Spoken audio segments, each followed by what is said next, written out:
Hi everyone, Mackie79 here and welcome to this new deck tech video of Magic Duels. And as you guys can see, what I got for you today is a Dimir discard deck. As you can see, it's pretty controlly again, but that's quite alright. I think it's not that controlly because I certainly don't have solutions for everything. So, but let's check it out real fast. So the purpose of the deck, what we're going to try to do is we're going to discard some cards or cycle them, but cycle, let's face it, it's another form of discard, and try to make an advantage with that. So let's see what I built. So we start off with the Ruthless Sniper. For 1 black mana we get a 1/2 creature, which is okay, but he has some synergy with discard or cycling, and whenever we do that we can pay 1 generic mana, and if we do we get to put a -1/-1 counter on target creature. So that's pretty solid. He's kinda, yeah, he's a removal dude on a stick actually. He keeps doing that, so yeah, he can deal with those early aggro creatures, or you can make those fatter creatures mid or late game smaller, so you have perhaps another solution for that. So on to the next card. Then we play the 3 copies of Fatal Push, also for those early aggro creatures.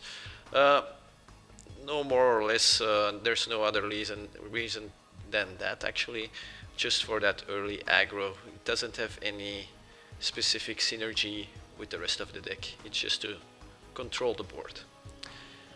Then Jace, baby Jace, he does have some synergy because he discards, you draw and then discard a card, so that's what we want. And his Planeswalker side is also very good. We do play some instants and sorceries that we can get back, or we can control the board a little bit. And yeah, usually we won't be getting him up to 9, but when we do, it's nice as well. Then the Wharf Infiltrator, a card from Eldritch Moon, and it's since then that I actually wanted to do something with this guy, but I never came to it.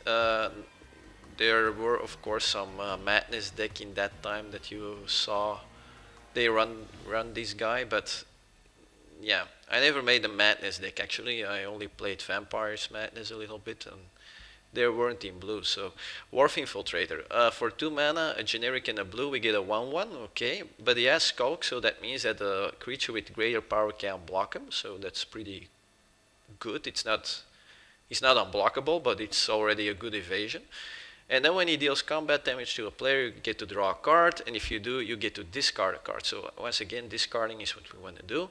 And if we discard a creature card that's not linked to his second ability, so whatever the reason is that you discard a card, and if it's a creature card, you may pay 2 generic mana, and if we do, we get to put a 3/2 colorless Eldrazi horror creature token onto the battlefield. So if we have another discard engine going on, his last ability triggers as well. It doesn't have to be his discard ability, if you know what I mean. So pretty good card.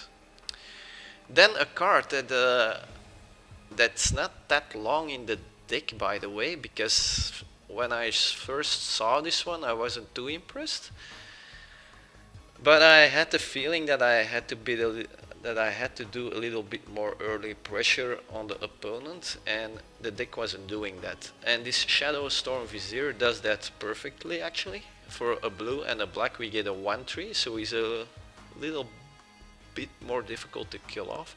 He's got flying, which is still a great evasion in Magic Duels. And whenever we cycle or discard a card, she gets +1/+1 until end of turn. So yeah, pretty decent. You can also cycle a card, for example, on your opponent's turn to make her bigger, and then she gets out of range for burn, for example. So she's quite easy to defend. Of course, she dies of a Fatal Push, but yeah, if you can't play any creatures anymore that die of Fatal Push, yeah, then your curve starts at 5. So, but this is a nice creature in this build. Then here is one of our discard outlets, discard engines called the Bloodline. For 2 mana, a generic and a black, we get an enchantment that says if we pay 1 generic mana and discard a card, we get to put a 1/1 black Vampire Knight creature token with lifelink onto the battlefield. And we get to only activate this once each turn. Now, the 1/1 isn't that impressive with the lifelink, although it comes in handy because, yeah, it's not the fastest deck, so lifelink is always welcome. And I only play 2 copies because, yeah, you don't want to draw into this one if you already have one on the battlefield. Although you can do it twice a turn, then, or maybe 3 or whatever. But I only play 2 copies, and that works fine for me. Then Pull from Tomorrow. I played 2 copies in the beginning, but it is a great card. I really like it, but I'm still not sure in this deck. Still not sure about it. To have some great value out of it, the X value has to be quite big, and usually that's not the case. So, but it is an instant speed, and you can do it at the end of your opponent's turn that way. And yeah, when you have the mana and you can pull it off, then yeah, it is a great card, obviously, and it has a discard outlet. So yeah, pretty good card, but only later in the game. Then Censor, I know you guys probably know that I don't like counter spells. I don't like to play with him, and I don't like to play against him. But this one is too good to pass on. Of course, he's instant speed, otherwise it wouldn't be a counter. And yeah, if your opponent can pay 1 generic mana, the counter doesn't come true. But it has cycling, so whenever this card becomes useless, you can cycle it. And yeah, that's a discard, so that's a trigger for our other cards. Other than that, yeah, if your opponent taps out, you can counter something. It's always a good thing to have. Either way, your opponent thinks that you play it and he's keeping 1 mana open all the time, so you're slowing him down, or you counter something. So it's a pretty decent counter spell. Then 2 copies of Nagging Thoughts. For 2 mana, we get to look at the top 2 cards of our library, put one of them into our hand and the other in the graveyard, and it's got madness. So if you can discard this one, we can still cast it. So pretty nice card as well. But only 2 copies, it's enough. Then a key card is a Drake Haven. For 3 mana, we get an enchantment, and it says whenever we cycle or discard, we get to pay 1 generic mana, and if we do, we create a 2/2 blue Drake creature token with flying. So yeah, this can get out of hand really fast, and our opponent just has to deal with this. Then Catalog. For 3 mana, a blue and 2 generic, we get an instant speed spell that says draw 2 cards, then discard a card, so another card that makes us discard.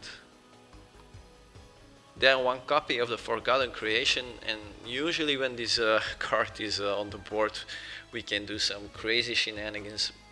I was a bit afraid to play the 2 copies because that seemed excessive to me. But now that I think of it, maybe it isn't a bad thing. Maybe even for the Pull from Tomorrow, 2 copies of this guy instead.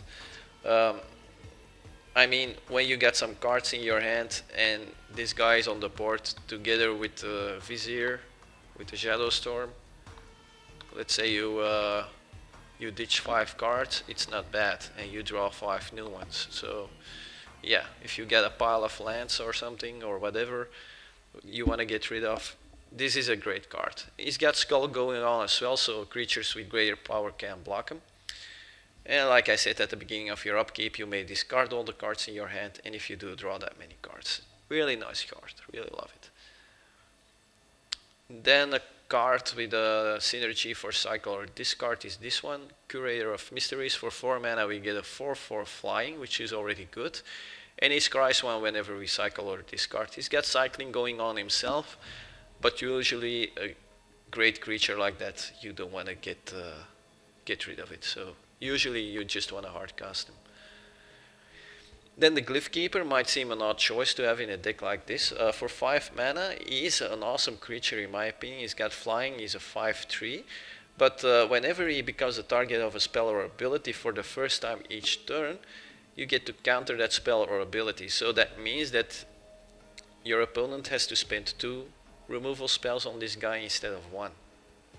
Now that's awesome. If this guy is on the board, usually it will be 2 for 1.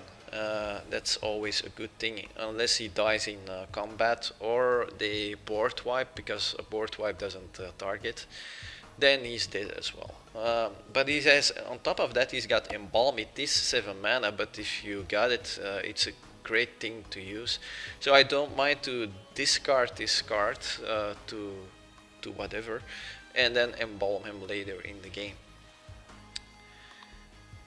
Then we got another key card here, the Archfiend of Ifnir. For 5 mana we get a 5/4 flying demon, which is awesome. And then whenever we cycle or discard, then we get to put a -1/-1 counter on each creature our opponent control. Yeah, that's awesome. That's actually kind of a board wipe. Also in combination with the Horror, the Forgotten Creation, yeah, you can do a lot of damage to your opponent's creature in 1 turn. It's a -1/-1 counter that you put on the creature, so yeah, they stay there. You can kill them off the next turn if you don't get there in 1 turn or whatever. And he's got cycling going on as well, but once again, it's not a creature that you want to cycle. Then I play 1 Liliana, that's Majesty.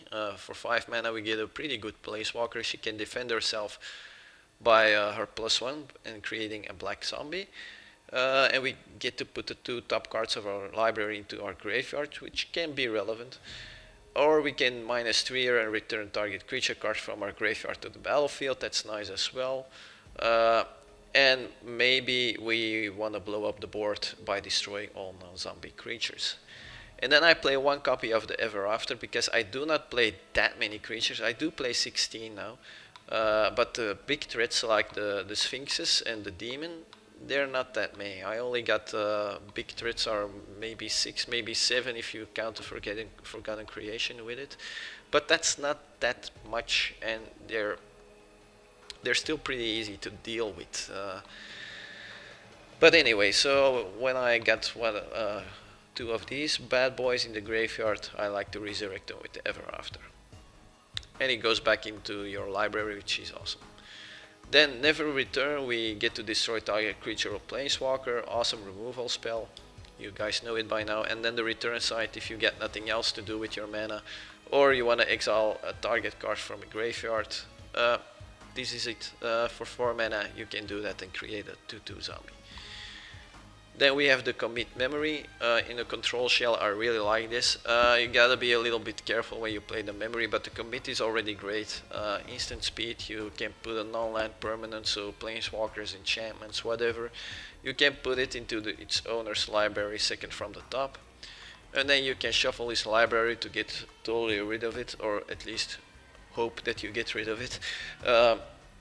Because he gets to draw 7 cards as well, but you do too. So. But you gotta be careful with that, because you don't want to give aggro the gas that they need. When they're down to 1, you really have to think twice before you play memory. Then for the lands, as you can see, I play 22 blue and 17 black, but I keep the mana divided equally, because I do have some early black spells like the Sniper and the Fatal Push that I want to be able to play. And the double colors come later at 4 mana. So let's check it out. I play 8 islands, 8 swamps, 2 Sunken Hollows, 2 Drowned Catacombs, and 4 Evolving Wilds. Now if we check out the curve real fast, it's not that bad. 6 1-drops, 14 2-drops. Then we go down to 6 for 1, back up again, 5. And then we end the curve with 1. So pretty weird curve, but as you can see, our curve is pretty early. Most of it are the 2-drops. So pretty decent curve actually. So this isn't a top tier deck, far from it. But it is a fun deck. I've had a blast with this. I'm playing it, but I win 1, I lose 1. Like I said, it isn't top tier deck. I think I lose as many games as I win with it. But if you wanna have a fun combo deck with crazy shenanigans, this is it. try it out. It's pretty fun. So I hope I made you guys a little bit curious about it, and I hope I see you guys at the gameplay video. See you there, guys. Bye bye. Have a nice day.